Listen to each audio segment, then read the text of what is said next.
Okay, this video is just to document the disassembling of crate motor that we are returning to Gearhead for evaluation. We've had issues with the ticking noise in this motor.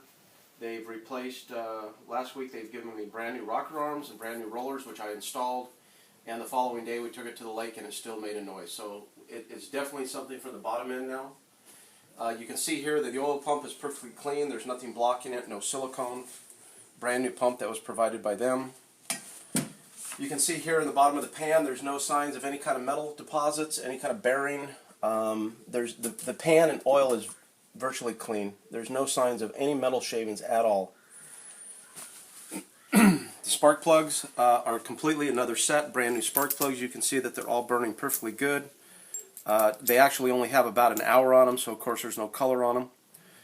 We did mention that maybe one cylinder we thought was burning some oil because the last couple trips out it used about 3 quarts of oil. Compression's good, but there is one plug that is darker than all the other ones, so it could be a suspect to maybe rings not seating or whatever. But we did notice that it was consuming a lot of oil when we first took it out for the first 3 trips. You can see here that I took the pan off of it. This crate is this motor is almost ready to crate up, which I'll do tomorrow once I pull the timing cover off. After looking at all the rods and pistons, everything looks good. There's no signs of seizure. I did notice on this cylinder right here, this crank is not ground parallel. This webbing is thicker than this webbing. That's causing this rod to rock.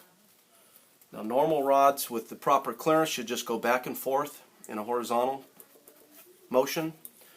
This particular rod is super loose and has excessive clearance. Come over here. This excessive clearance at high RPMs makes the piston want to rock. You can see the piston rocking. It rotates. Way too much clearance in this rod. That's probably the sound. So this is probably what we're hearing, yes. It's not a rod knock, it's a slap knock. So excessive slap in the bottom end. All these slide perfectly across horizontally with the wrist pin, which is correct. This journal here is thicker here than it is over on this side. That tells me when they ground this, it must have been pitched or something. Something happened. There's no signs of really heat spots.